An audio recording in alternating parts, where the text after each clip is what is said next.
Šajā video mēs parādīsim, kā strādā mūsu projekts futbola spēļu statistika.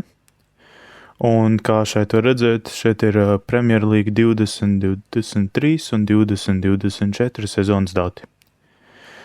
Augšējā saitē var redzēt pēdējās 50 spēles, un spiežot apskatīt spēles, atveras tev spēļu saraksts, kur tu redzīji datumus, kāda ir mājas komanda, viesu komanda, to rezultāts un kas tas tieši pa turnīru ir, lai varētu viegli un ātri apskatīt informāciju. Tad ejot atpakaļ, šeit ir statistiskā analīze, kur ir grafika un statistika, un kad atveras statistiskā analīze, šeit var redzēt video vārtu skaitu aizspēlēs katrai komandai, rezultātu sadalījumu tajā sauktajā pīrāga diagrammā un vārtu sadalījumu spēlēm. Un saistībā ar kodu šeit var redzēt kodu sākumā, kā importē visus svarīgās bibliotekas, piemēram kā Flasks, SQL Alchemy un dažas citas vizualizācijas bibliotekas, lai varētu attēlot futbola datus visās bibliotekās un pašā saitē. Un saistībā ar tām bibliotekām Flasks, kas ir web ietvers, loģiski, SQL Alchemy, kas ir databāzes interface pandas datu analīzē un Matplotlib un Seaborn grafiku ģenerēšanai domāts. Tāpēc ir nepieciešams bibliotekas, lai varētu attēlot šos grafikus kā attēlus un saglabāt tos. Tāpēc mēs izmantojam Bytes.io un Base64. Tālāk kodā mums ir, šeit var redzēt, kā izmantojam Flask lietotni ar app.config. Un, lai konfigurētu datubāzi, izmantojot SQLite un norādītu svarīgas parametrus, piemēram, kā datubāzes ceļu un slepeno atslēgu drošībai. Tālāk seko datubāzes modelis jeb match, kur šeit ir informācija par spēlēm, to datumu, mājas komandu, viesējo komandu, vārdu skaitu un kas tas tieši ir par turnīru, un katram ierakstam ir savs unikālais ID.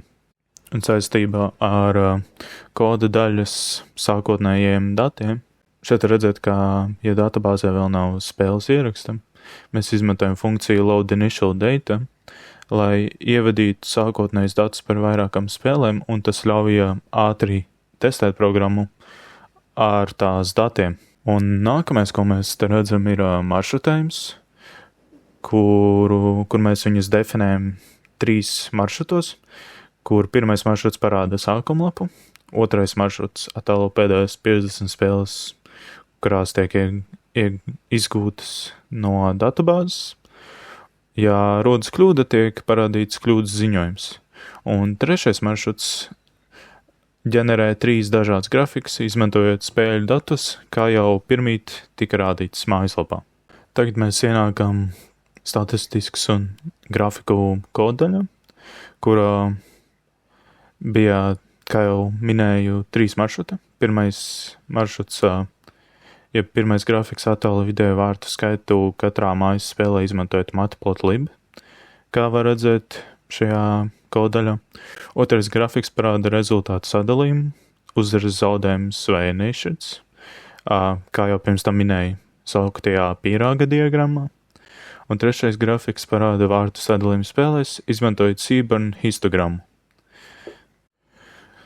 Attēlošanai mēs izmantojam, lai grafiks attēlo tīmekļa lapā, get_plot, kas saglabā katru grafiku kā iepriekš minētajā Bytes.io, pēc tam kodē to uz Base64, un šādi mēs varam attēlot grafikus tīmekļa lapās.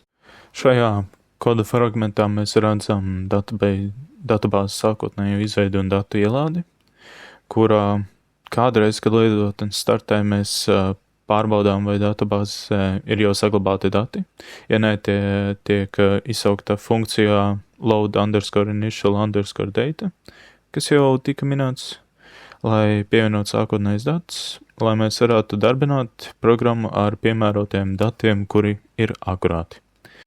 Un visbeidzot, mēs palaižam Flask serveri, kas darbosies vietējā serverī portā 8080 un gaidā pieprasījumu no lietotāja. Un tā izskatās mūsu